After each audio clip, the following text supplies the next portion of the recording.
আসলে এই সিনেমার মানে কথা বলে শেষ করা যাবে না। আমরা যখন প্রথম সিনেমার শুটিংয়ে যাই, আমাদের শুরুটা খুবই সুন্দর ছিল। এবং আমরা যখন মানে আহ, কানদীর বাজার যেটা বলে, আমরা মেঘনা নদী, কানদীর বাজার সব ঠিকঠাক ছিল।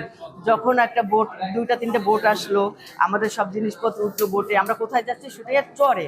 কিন্তু আমরা যখন মেঘনা নদী পাড়ি দিয়ে একটা চরে গিয়ে পৌঁছালাম, তখন গিয়ে দেখলাম আলাদা একটা জীবন যাপন ওখানটা মানুষের।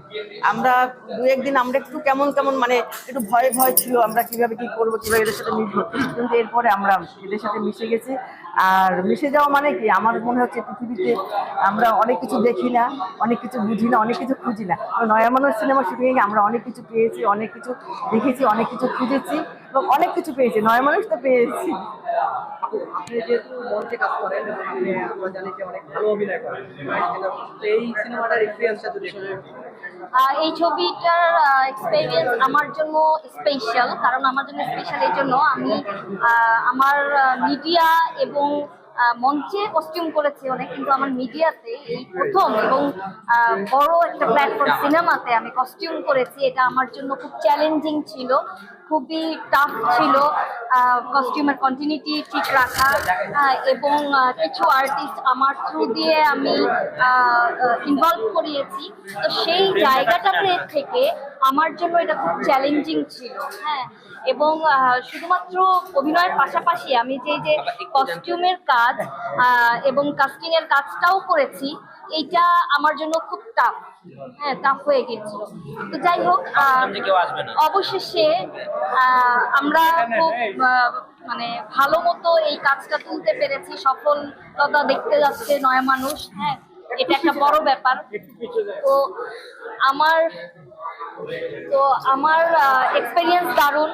এবং আমার যে কোয়ার্টিস্টরা ছিল তারা দারুণ সাপোর্টিভ। কারণ তারা সাপোর্টিভ না হলে আমি এই সিনেমায় কাস্টিং বলেন বা কস্টিউম বলেন বা নিজে অভিনয় করতে পারতাম না। এবং সর্বশেষ আমি স্পেশাল থ্যাঙ্কস দিতে চাই রনক ভাই এবং মৌসুমীকে, যে তারা আমাকে হেল্প করেছে কস্টিউমের ব্যাপারে। নাহলে এই যে বললাম, আমার প্রথম কস্টিউম করা একটা সিনেমায়। এবং আমার প্রত্যেকটা আর্টিস্ট আমাকে হেল্প করেছে এইসব ব্যাপারে। আর সবচেয়ে বড় থ্যাঙ্কস দিব বয়াতিকে, সোহেল রানা বয়াতি, আমাদের নয়া মানুষের পরিচালক। তো তার জার্নিটা আমার নিজের চোখে দেখা।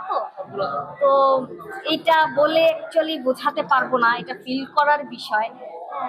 তো শুভকামনা রইল নয়া মানুষের জন্য, বয়াতির জন্য, আমাদের সকলের জন্য, আপনাদের জন্য। আর এখানে আরেকটা বিষয় হলো যে আমরা মনে হচ্ছে 90-র পরে এরকম কোন সিনেমা কেউ উপহার দিতে পারে। 90-র পরে আমরা 90-র দশকে এই সিনেমা যখন দেখবো একদম ফুল ফ্যামিলি নিয়ে, আমরা মনে করবো 90-র দশকে আমরা কোনো সিনেমা দেখতেছি। এইটা হলো আমাদের সবচেয়ে এত সুন্দর সামাজিক সিনেমা। দুঃখ, বেদনা, কষ্ট, কি বলবো, চরের মানুষের আসলে সুখ নেই, ওদের জীবন যাপন অন্যরকম, আসলে ওদের সুখ নেই। এই সিনেমায় আমরা তাদের জীবন সম্পর্কে সবকিছু জানতে পারবো আমরা। আচ্ছা, আমরা জানি আমাদের শাকিব খানের দরদ মুক্তি পেয়েছে। ইচ্ছারায় অনেকেই বলেছে যে ইচ্ছারা মুক্তি চলে না, আপনারা ইচ্ছারা মুক্তি দিয়েছেন। কেমন ব্যবসা সফল সিনেমা হবে আপনাদেরটা, কেমন দর্শক গ্রহণ করতে পারবে, কি মেসেজ আছে আপনার সিনেমাতে? আচ্ছা, ঈদ ছাড়া সিনেমা সুপার হিট হয় না। হ্যাঁ, এটা অ্যাকচুয়ালি আমরা দর্শকরাই এই জায়গাটা তৈরি করেছি।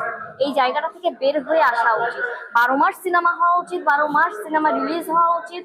এবং এতে দর্শক সিনেমা প্রেমী হয়ে উঠবে, আমাদের হলগুলো আরো চাঙ্গা হয়ে উঠবে। তো ওই শুধুমাত্র ঈদকে কেন্দ্র করে সিনেমা রিলিজ দেওয়া বা সিনেমা করা, এই জায়গাটা থেকে ইন্ডাস্ট্রির অনেকেরই বের হয়ে আসা উচিত। এবং দর্শকেরও উচিত ঈদ ছাড়া যেন সিনেমাটাকে আমরা নিতে পারি, হল মুখর করতে পারি। আর আপনারা বলেন আপনাদের সিনেমার ভিতরে কি মেসেজ আছে দর্শকের জন্য? বানভাসী মানুষদের জীবনযাপন, যেটা আমরা অনেকেই জানি না, আমাদের জেনারেশন জানে না, আমাদের নেক্সট জেনারেশন জানে না। সো আমি মনে করি যে তাদের যে জীবনযাপনটা, এই জীবনযাপনটা দেখা উচিত। এক কথা বলা যায় যে আপনার প্রকৃতির সাথে যে যুদ্ধ করে তাদেরকে বেঁচে থাকতে হয়। আরেকটা জিনিস প্রশ্ন অ্যাড করতে চাই, আমাদের শাকিব খানের দরদ মুক্তি পেয়েছে, দরদ দেখা হয়েছিল না, হয়নি এখন। আমরা জানি যে আপনারাও কাজ করেন, নাটকে কাজ করেন। কাজ করা অবস্থায় সুপারস্টার মুভি দেখা হয় নাই? হ্যাঁ, হবে না কেন, অবশ্যই হয়। না, আমরা সিনেমা দেখবো না কেন, সিনেমা অবশ্যই দেখি। আমরা আপনারা কি দেখেছেন?